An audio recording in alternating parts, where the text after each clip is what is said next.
ನಮಸ್ಕಾರ ಸ್ನೇಹಿತರೆ, coffee time ಕನ್ನಡದ ಮತ್ತೊಂದು ಸಂಚಿಕೆಗೆ ನಿಮ್ಮೆಲ್ಲರಿಗೂ ಸ್ವಾಗತ. ಹೇಗಿದ್ದೀರಾ ನೀವೆಲ್ಲರೂ? ಮಂತ್ರಾಲಯಂ ಸೀರೀಸ್ ಇಷ್ಟ ಆಗ್ತಾ ಇದೆಯಾ? ಇನ್ನೂ ನೋಡಿಲ್ವಾ? ಹಾಗಾದರೆ ಡಿಸ್ಕ್ರಿಪ್ಷನಲ್ಲಿ ಲಿಂಕ್ ಹಾಕಿರ್ತೀನಿ. ಫಸ್ಟ್ ಅದನ್ನು ಚೆಕ್ಔಟ್ ಮಾಡಿ. ಮಂತ್ರಾಲಯಂನ ಬೆಳಗ್ಗೆಯ ಒಂದು ಎಪಿಸೋಡ್ ಏನಿದೆ ಅದು ನಾನು ಈಗಾಗಲೇ ನಮ್ಮ ಚಾನಲಲ್ಲಿ ಪೋಸ್ಟ್ ಮಾಡಿದ್ದೀನಿ. ಇದು ಸಾಯಂಕಾಲದ ಒಂದು ಸಣ್ಣದಾದಂಥ ಒಂದು ತುಣುಕು ಅಷ್ಟೆ. ಸಾಯಂಕಾಲ ದೇವಸ್ಥಾನದಲ್ಲಿ ನಡೆಯುವಂಥ ಒಂದು ರಥೋತ್ಸವದ ಒಂದು ತುಣುಕನ್ನು ನಾನಿವಾಗ ನಿಮ್ಮ ಜೊತೆ ಸ್ವಲ್ಪ ಶೇರ್ ಮಾಡ್ಕೊತೀನಿ. ವಿಡಿಯೋದಲ್ಲಿ ಕಾಣಿಸ್ತಾ ಇರೋ ಹಾಗೆ ರಥೋತ್ಸವಕ್ಕೆ ಎಲ್ಲ ಸಿದ್ಧತೆಯನ್ನು ಮಾಡಿಕೊಂಡಿದ್ದಾರೆ. ಗುರುಗಳು ಬಂದ ತಕ್ಷಣ ಪೂಜೆ ಮಾಡಿ ದೇವಸ್ಥಾನದ ಒಂದು ಪ್ರಾಂಗಣದ ಸುತ್ತ ದೇವರ ಈ ರಥೋತ್ಸವ ನಡೆಯುತ್ತೆ. ಪ್ರತಿದಿನ ಸಾಯಂಕಾಲ ನಡೆಯುವಂಥ ಈ ರಥೋತ್ಸವದಲ್ಲಿ ಯಾರು ಬೇಕಾದರೂ ಪಾಲ್ಗೊಳ್ಬೋದು. ರಥೋತ್ಸವದ ಸೇವೆಯನ್ನು ಮಾಡಿಸ್ತೀನಿ ಅವ್ರು ಮಾತ್ರ ಬುಕ್ಕಿಂಗ್ ಕೌಂಟರಲ್ಲಿ ಅಥವಾ ಆನ್ಲೈನಲ್ಲಿ ಟಿಕೆಟ್ ಪರ್ಚೇಸ್ ಮಾಡಬೇಕಾಗತ್ತೆ. ಹಲವಾರು ಬಗೆಯ ರಥೋತ್ಸವವನ್ನು ನಾವು ನೋಡೋದಕ್ಕೆ ಇಲ್ಲಿ ಸಿಗತ್ತೆ. ರಥೋತ್ಸವ, ರಜತ ರಥೋತ್ಸವ, ರಜತ ಗಜವಾಹನ ಸೇವೆ, ಸುವರ್ಣ ರಜತೋತ್ಸವ, ನವರತ್ನ ರಥೋತ್ಸವ, ಹೀಗೆ ಹಲವಾರು ಸೇವೆಗಳನ್ನು ನಾವು ಮಾಡ್ಬೋದು. ಆದರೆ ನಾನು ಆಗಲೇ ಹೇಳಿದ್ನಲ್ಲ, ಈ ಸೇವೆಗೆ ಇಷ್ಟು ಅಂತ ನಗದನ್ನು ಕಟ್ಟಿ ನಾವು ಸೇವೆಯ ಒಂದು ಟಿಕೆಟನ್ನು ಪರ್ಚೇಸ್ ಮಾಡಬೇಕಾಗತ್ತೆ. ಪ್ರತಿಯೊಂದು ಸೇವೆಗೂ ಬೇರೆ ಬೇರೆ ಪ್ರೈಸಸ್ ಇದೆ. ಸೊ ಅದನ್ನು ಬುಕ್ಕಿಂಗ್ ಕೌಂಟರಲ್ಲಿ ನಾನು ಆಗಲೇ ಹೇಳಿದ್ನಲ್ಲ, ದೇವಸ್ಥಾನ ಎಂಟರ್ ಆಗೋಕ್ಕೆ ಮುಂಚೆನೇ ಲೆಫ್ಟ್ ಸೈಡಲ್ಲಿ ಇರುವಂಥ ಬುಕ್ಕಿಂಗ್ ಕೌಂಟರಲ್ಲಿ ನಾವು ಪರ್ಚೇಸ್ ಮಾಡ್ಬೋದು. ಇಲ್ಲಿ ನೋಡಿ, ಗುರುಗಳು ಬಂದು ದೇವರ ಮಂಗಳಾರತಿ ಪೂಜೆ ಎಲ್ಲ ಶುರು ಮಾಡಿದ ನಂತರ ಈ ಒಂದು ರಥೋತ್ಸವ ಕಾರ್ಯಕ್ರಮ ಹೇಗೆ ಶುರುವಾಗತ್ತೆ, ಭಕ್ತಾದಿಗಳೆಲ್ಲ ಹೇಗೆ ನಾ ಮುಂದು ತಾ ಮುಂದು ಎಂದು ಆ ರಥೋತ್ಸವದಲ್ಲಿ ಪಾಲ್ಗೊಳ್ತಾ ಇದ್ದಾರೆ ಅಂತ.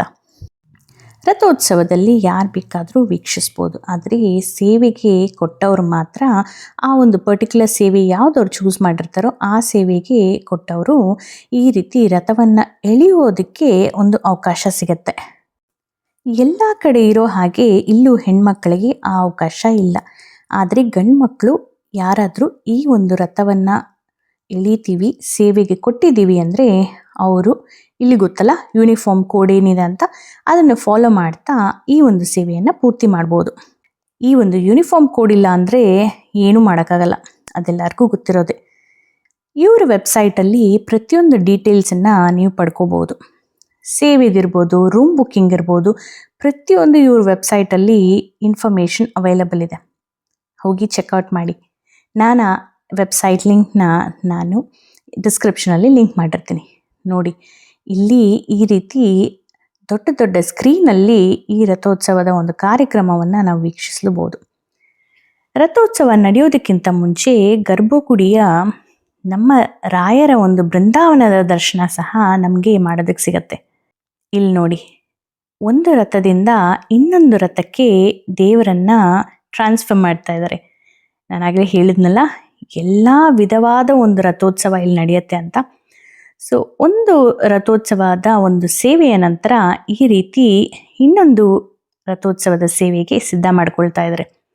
ಪ್ರತಿಯೊಂದು ರಥದ ಒಂದು ಸೇವೆ ಶುರುವಾಗಕ್ಕೆ ಮುಂಚೆ ಗುರುಗಳು ಈ ರೀತಿ ದೇವರಿಗೆ ಹೂವು ಅರ್ಪಣೆ ಮಾಡಿ ಮಂಗಳಾರತಿ ಮಾಡಿ ನಂತರ ರಥವನ್ನು ಎಳೆಯಲಾಗತ್ತೆ. ದೇವಸ್ಥಾನದ ಪ್ರಾಂಗಣದ ಸುತ್ತಲೂ ಈ ರಥವನ್ನು ಎಳೆದುಕೊಂಡು ಬಂದು ನಂತರ ಈ ರೀತಿ ಮತ್ತೆ ಇನ್ನೊಂದು ರಥೋತ್ಸವ ಸೇವೆಗೆ ಸಿದ್ಧರಾಗ್ತಾರೆ.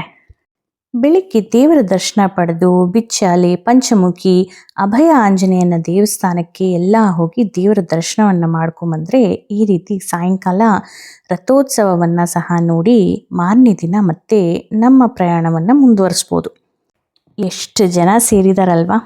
ಎಲ್ಲರೂ ಆ ರಾಯರ ಒಂದು ಸಣ್ಣದಾದಂಥ ಒಂದು ದರ್ಶನಕ್ಕಾಗಿ ಎಷ್ಟು ಕಾತರದಿಂದ ಕಾಯ್ತಾ ಇದ್ರು, ಅಷ್ಟೇ ಉತ್ಸಾಹದಿಂದ ಈ ರಥೋತ್ಸವದಲ್ಲಿ ಭಾಗಿಯಾಗಿದ್ರು.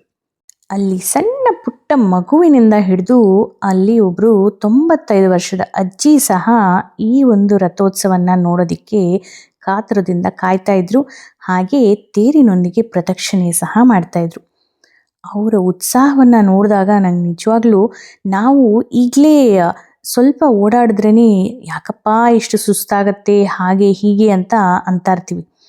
ಆದರೆ ಆ ಅಜ್ಜಿ ನೋಡಿದ್ಮೇಲಂತೂ ನನಗೆ ಅಷ್ಟೇ ಒಂದು ಎನರ್ಜಿ ತುಂಬಿ ಬಂತು.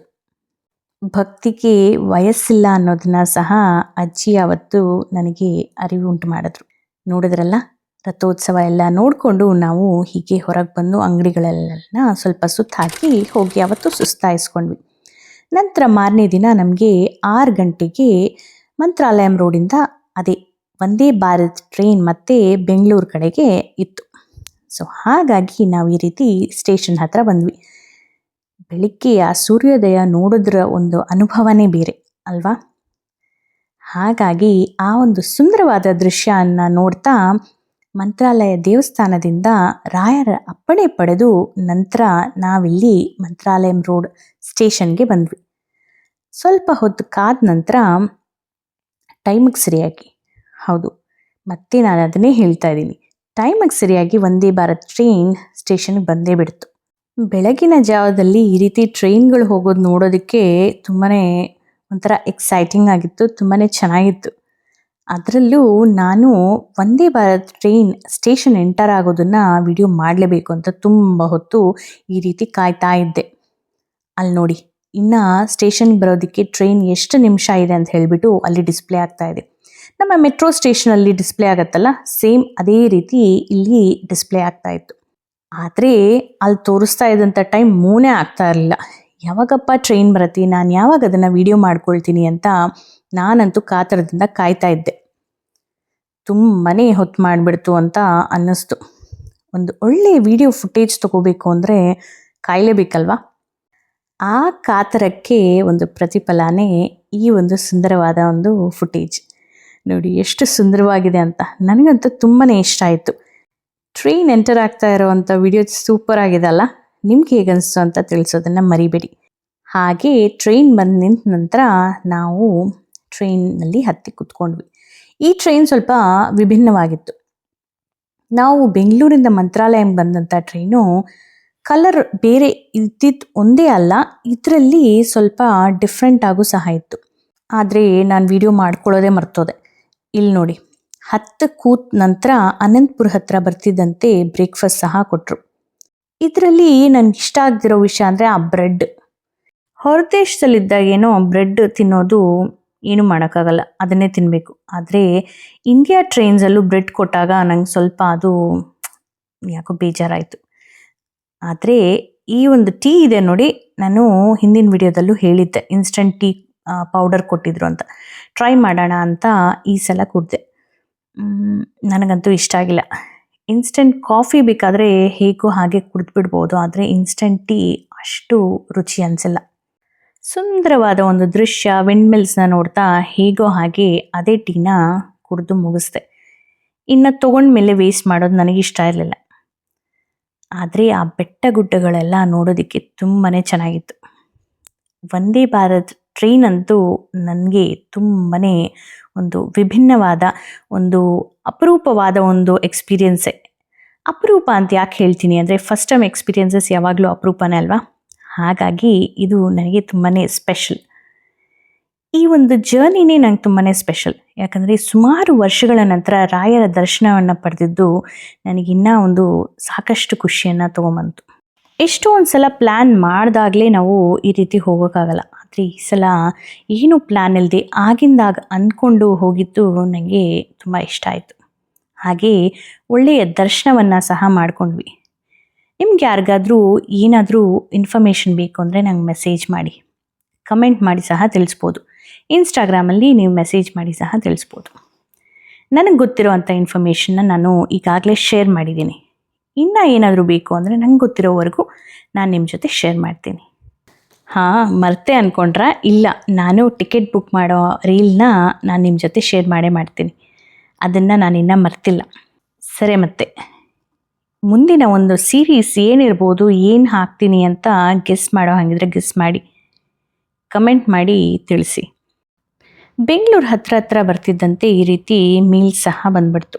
ನಾನು ವಂದೇ ಭಾರತ್ ಎಕ್ಸ್ಪೀರಿಯನ್ಸ್ ವಿಡಿಯೋದಲ್ಲಿ ಹೇಳಿದ್ನಲ್ಲ, ಸೇಮ್ ಅದೇ ಮೆನು ಇದ್ದ ಕಾರಣ ನಾನು ಅಷ್ಟಾಗಿ ಇಲ್ಲಿ ಶೇರ್ ಮಾಡ್ತಾಯಿಲ್ಲ. ಇನ್ನೂ ನೋಡಿಲ್ಲ ಅಂದರೆ ಅದನ್ನು ಹೋಗಿ ಚೆಕ್ಔಟ್ ಮಾಡಿ. ಮುಂದಿನ ಸಂಚಿಕೆ ಯಾವುದಿದೆ ಅಂತ ನೀವು ಗೆಸ್ ಮಾಡ್ತಾಯಿರಿ. ಅಷ್ಟರಲ್ಲಿ ನಾನೊಂದು ಸಣ್ಣ ಬ್ರೇಕ್ ತೊಗೊಂಡು ಮತ್ತೆ ಭೇಟಿ ಆಗ್ತೀನಿ. ವಿಡಿಯೋ ಇಷ್ಟ ಆದಲ್ಲಿ ಹೇಗೆ ಅನಿಸ್ತು ಅಂತ ತಿಳಿಸೋದನ್ನು ಮರಿಬೇಡಿ. ಹಾಗೆ ಫ್ರೆಂಡ್ಸ್ ಆ್ಯಂಡ್ ಫ್ಯಾಮಿಲಿ ಜೊತೆ ಶೇರ್ ಮಾಡೋದನ್ನು ಮರಿಬೇಡಿ. ಕಮೆಂಟ್ ಮಾಡಿದ್ರೆ ಮತ್ತೆ ವಿಡಿಯೋನ ಸೇವ್ ಮಾಡಿಕೊಂಡಾಗ ಸಾಕಷ್ಟು ರೀಚ್ ಸಿಗತ್ತೆ. ನಾನು ಈ ವಿಡಿಯೋನ ನಿಮ್ಮ ಮುಂದೆ ತೊಗೊಂಬರೋದಕ್ಕೆ ಪಡುವಂಥ ಶ್ರಮಕ್ಕೆ ಒಂದು ಪ್ರತಿಫಲ ಸಿಕ್ಕಂಗಾಗತ್ತೆ. ಸಬ್ಸ್ಕ್ರೈಬ್ ಮಾಡ್ಕೊಂಡಿರೋ ಎಲ್ಲರಿಗೂ ತುಂಬಾ ಧನ್ಯವಾದಗಳು. ಇನ್ನೂ ಮಾಡ್ಕೊಂಡಿಲ್ಲ ಅಂದರೆ ಈಗಲೇ ಮಾಡ್ಕೊಳ್ಳಿ. ಚಾನಲ್ ಸಬ್ಸ್ಕ್ರಿಪ್ಷನ್ ಫ್ರೀ ಇದೆ.